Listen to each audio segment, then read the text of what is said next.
और अब बात करते हैं ग्राउंड ब्रेकिंग सेरेमनी 3.0 की, मतलब तीसरी ग्राउंड ब्रेकिंग सेरेमनी। दरअसल पहली बार साल 2018 में ग्राउंड ब्रेकिंग सेरेमनी का आयोजन हुआ था। निवेश को बढ़ावा देने के लिए आज तीसरी बार ग्राउंड ब्रेकिंग सेरेमनी का आयोजन किया गया। आज 80,224 करोड़ की परियोजनाओं का शिलान्यास हुआ। 1406 परियोजनाओं की आधारशिला रखी गई, जिससे 5 लाख से ज्यादा लोगों को रोजगार मिलने के दावे किए जा रहे हैं। इस मौके पर पीएम मोदी ने कई अहम बातें भी कही हैं। पीएम ने कहा कि यूपी में वो सामर्थ्य है जो ग्रोथ को धार दे सकता है। इसके अलावा पीएम ने सभी से वाराणसी आने की अपील भी की। ग्राउंड ब्रेकिंग सेरेमनी 3.0 में जहां उद्योगपतियों ने निवेश का ऐलान किया, तो वहीं पर ओडीओपी के तहत बने प्रोडक्ट्स के स्टॉल भी लगाए गए थे, जिन्हें प्रधानमंत्री ने देखा।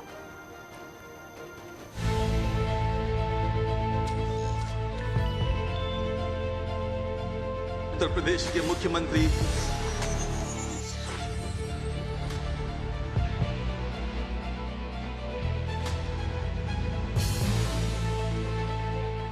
ग्राउंड ब्रेकिंग सेरेमनी 3.0 में जहां उद्योगपतियों ने निवेश का ऐलान किया, तो वहीं पर ओडीओपी के तहत बने प्रोडक्ट के स्टॉल्स भी लगे थे।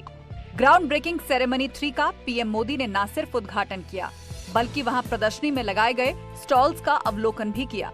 पीएम मोदी लगभग हर स्टॉल पर जाकर प्रोडक्ट्स को देख रहे थे और वहां मौजूद लोगों से उनके बारे में उन्होंने जानकारी ली। रक्षा उत्पादों के डिस्प्ले के साथ ओडीओपी के तहत बने प्रोडक्ट्स भी वहां पर थे।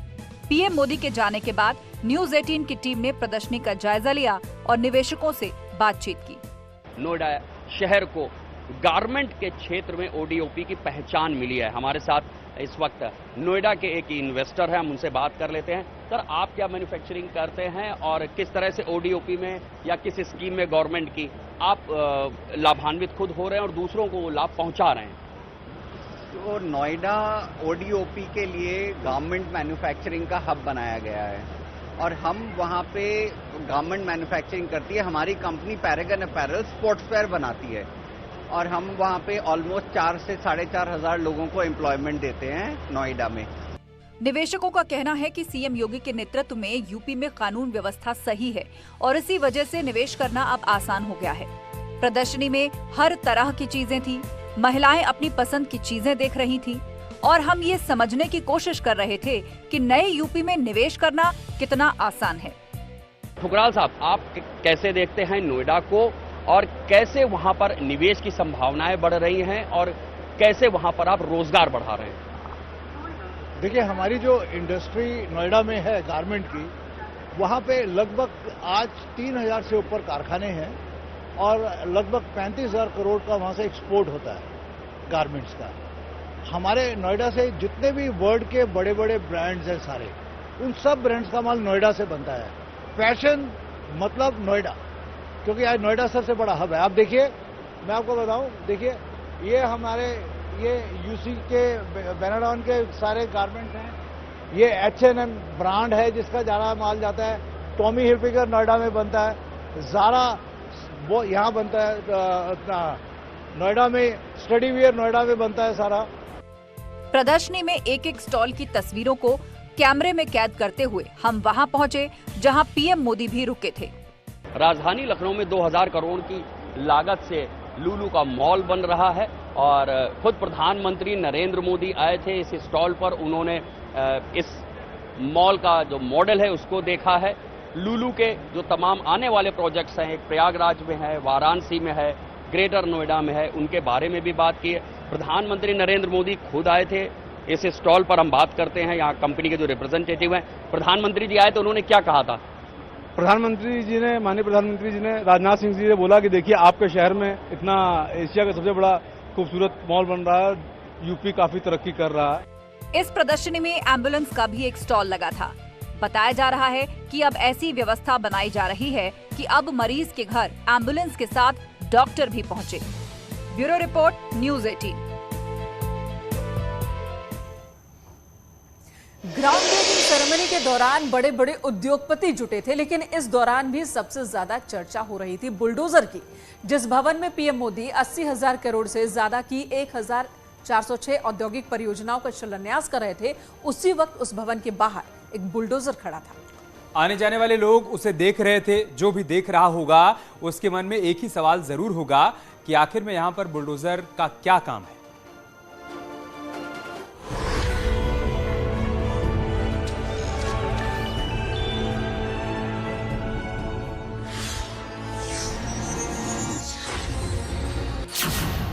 ग्राउंड ब्रेकिंग सेरेमनी में बुलडोजर का जलवा।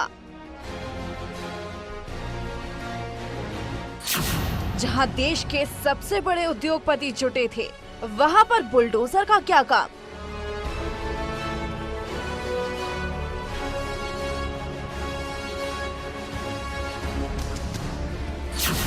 इंदिरा गांधी प्रतिष्ठान में बाबा थे और बाहर में बुलडोजर खड़ा था।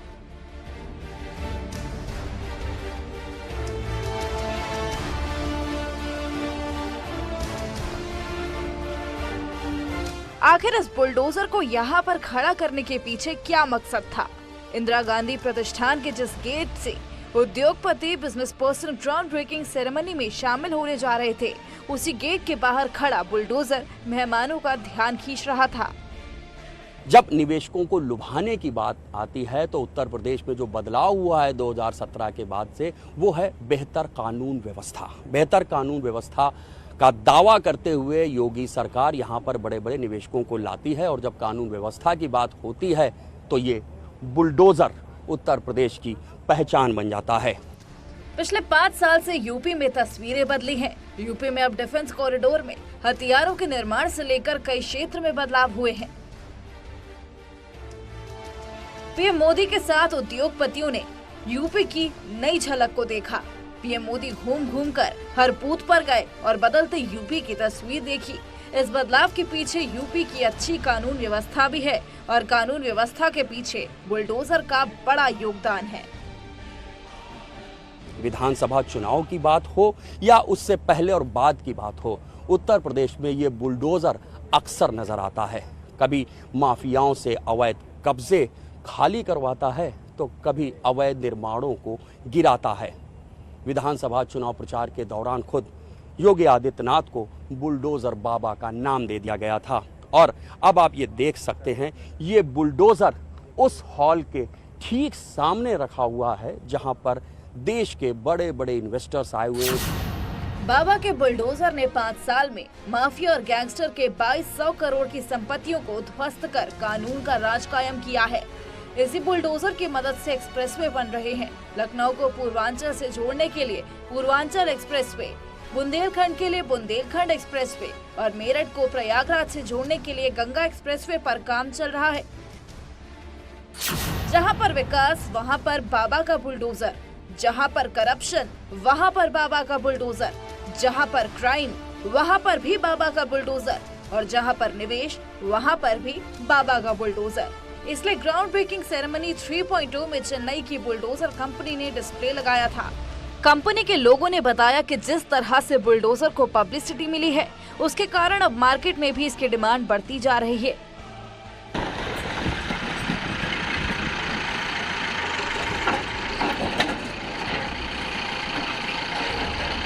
ये बुलडोजर क्या संदेश दे रहा है? इनकी कंपनी से जुड़े हुए कुछ लोग भी हमारे साथ हैं। ये बुलडोजर यहाँ क्यों रखा गया है? सर, जैसा कि आप देख रहे हैं, डे बाय डे देश में इंफ्रास्ट्रक्चर का डेवलपमेंट हो रहा है। एक्सप्रेसवे बन रहे हैं, स्टेट हाईवे हैं, PMJSY के प्रोजेक्ट्स हैं। तो आज इन सब जगहों पे कहीं ना कहीं इस इक्विपमेंट की ज़रूरत होती है, जिसको हम बैकहो लोडर बोलते हैं। यूपी में ग्राउंड ब्रेकिंग सेरेमनी 1.0 में 61,800 करोड़ के ज्यादा निवेश हुए थे। ग्राउंड ब्रेकिंग सेरेमनी 2.0 में 67,000 करोड़ से ज्यादा के निवेश हुए, और ग्राउंड ब्रेकिंग सेरेमनी 3.0 में 80,000 करोड़ से ज्यादा निवेश, जिसमें 1,406 औद्योगिक परियोजनाओं का शिलान्यास किया गया। इतने बड़े निवेश से जब यूपी का विकास किया जाएगा, तो इस विकास यात्रा में बुलडोजर एक और निर्माण करेगा, तो दूसरी ओर कानून की हनक को बनाए रखने में मदद करेगा।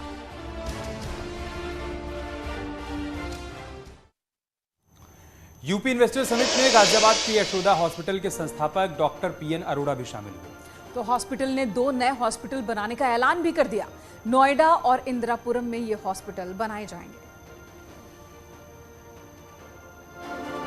अस्पताल बना रहे हैं अभी, जो 2 अस्पताल बनेंगे, जो एक इंदिरापुरम में, एक नोएडा में। उसमें इंदिरापुरम वाले अस्पताल को हम लोग पूरी तरह से फोकस करेंगे सुपर स्पेशलिटी वर्क के लिए, जिसमें कैंसर से लेके और कोशिश करेंगे कि जितनी भी कॉम्प्लिकेटेड सर्जरी हैं, रोबोटिक सर्जरी है, इन सब पे हम फोकस करें। नोएडा में भी जो हम अस्पताल बना रहे हैं वो भी 250 से 300 बेड का अस्पताल होगा।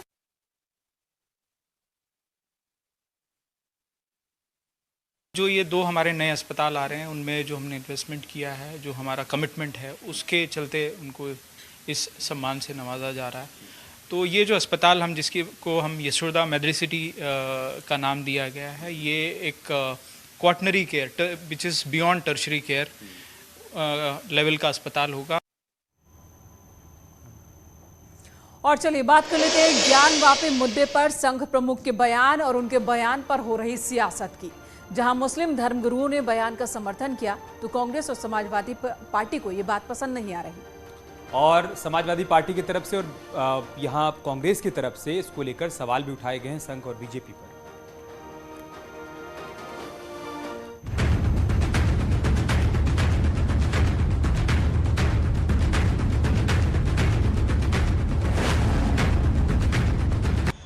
संघ के प्रमुख मोहन भागवत जी अपनी कथनी को करनी में बदल करके दिखाएं तब बात हो।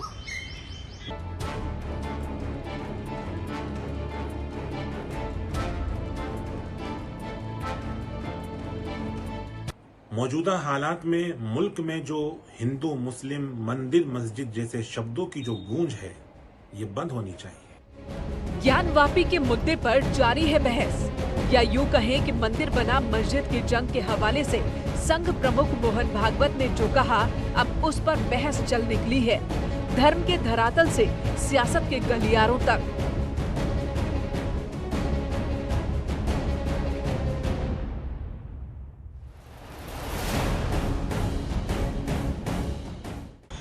संघ के प्रमुख मोहन भागवत जी अपनी कथनी को करनी में बदल करके दिखाएं तब बात हो। वो तोड़ने की जगह अगर जोड़ने की विचारधारा के पोषक हो जाएं तब बात हो। कहते हैं कि ना कि इकबाल बड़ा मनमोहक है, मन बातों से मोह लेता है, गुफ्तार का गाजी बन तो गया, किरदार का गाजी बन न सका। आदरणीय मोहन भागवत जी, किरदार के गाजी बनिए, भारतीय जनता पार्टी के सांप्रदायिक एजेंडे को दूर कराइए, उनको विकासपरक एजेंडे की ओर ले जाइए, उनको देश को जोड़ने के एजेंडे की ओर ले जाइए। देश को तोड़ने के एजेंडे से अगर आप हटाएंगे भारतीय जनता पार्टी की सरकार को, तो सब लोग आपकी बात मानेंगे। समाजवादी लोग तो हमेशा से कहते हैं कि हम देश का इतिहास तो नहीं बदल सकते, लेकिन हम देश और समाज के अंदर भाईचारा तो पैदा कर सकते हैं, समाज के अंदर में नफरत की राजनीति तो खत्म कर सकते हैं, समाज को एकजुट तो कर सकते हैं और यहां समाज को विकास के रास्ते पे ले जा सकते हैं। लेकिन भारतीय जनता पार्टी महज सत्ता पाने के लिए समाज के अंदर में जाति धर्म का जहर घोलती है और नफरत की राजनीति करती है। यह हमारे देश के लिए चिंता की बात है। जाहिर है सवाल बीजेपी और आरएसएस की मंशा पर है। हालांकि मुस्लिम धर्मगुरुओं ने संघ प्रमुख के बयान का समर्थन किया है। आरएसएस चीफ मोहन भागवत का ज्ञानवापी को लेकर जो बयान आया है, मैं समझता हूं कि ये बहुत अहम बयान है। उनके चाहने वालों को उस पर विचार करना चाहिए। लेकिन बात यहीं पर खत्म नहीं होती। मुस्लिम धर्मगुरु संघ प्रमुख के बयान के समर्थन में है, तो सियासत की धारा उनके बयान के विरुद्ध बह रही है, जिस पर बीजेपी को ऐतराज है। उनका बयान उन लोगों के लिए आईना जरूर है जो सुबह से शाम तक आरएसएस को, बीजेपी को, मोदी जी को कोसते रहते हैं। दिक्कत ये नहीं है, दिक्कत ये है कि वो लोग आईना देखने की कोशिश नहीं कर रहे हैं, और कोशिश भी करते हैं तो वो अपने चेहरे के दाग को मिटाने के बजाय आईने को साफ करते दिखते हैं। दरअसल गुरुवार को एक कार्यक्रम में बोलते हुए संघ प्रमुख मोहन भागवत ने ज्ञानवापी विवाद और अन्य धार्मिक स्थानों को लेकर उठ रही आवाजों पर अपनी राय जाहिर की थी। अभी ये प्रकरण निकल रहे, ज्ञानवापी का मुद्दा चल रहा है। अब ऐसे मुद्दे हैं, एक इतिहास तो है, उसको हम बदल नहीं सकते। वो इतिहास हमने नहीं बनाया, न आज के अपने आप को हिंदू कहलाने वालों ने बनाया, न आज के मुसलमानों ने बनाया। उस समय घटा, इस्लाम बाहर से आया, आक्रामकों के हाथ आया। कार्यक्रम के दौरान संघ प्रमुख ने साफ कर दिया था कि वो ज्ञानवापी या फिर किसी अन्य धार्मिक स्थल के विवाद को लेकर आंदोलन नहीं करने वाले और न ही शामिल होंगे, जिस पर अब सियासत के धरातल से बयानों की शक्ल में विवाद का बवंडर उठ रहा है। Bureau report, news 18।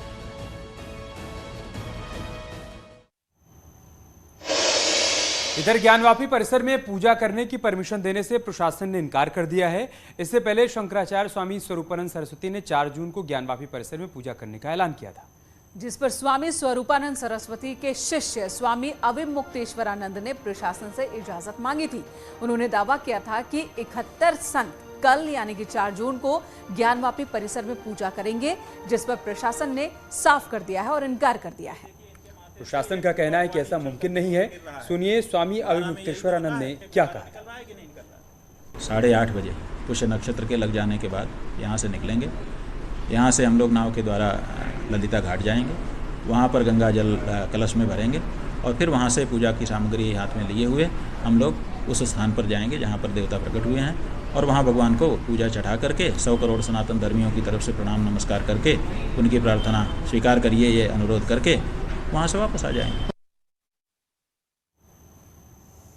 तो फिलहाल प्रशासन की ओर से इजाजत नहीं मिली है, मामला कोर्ट में है, लेकिन बाहर बवाल जारी है इस बार। यहाँ रुक रहे हैं छोटे से ब्रेक के लिए, जल्द लौटेंगे कुछ और खबरों के साथ।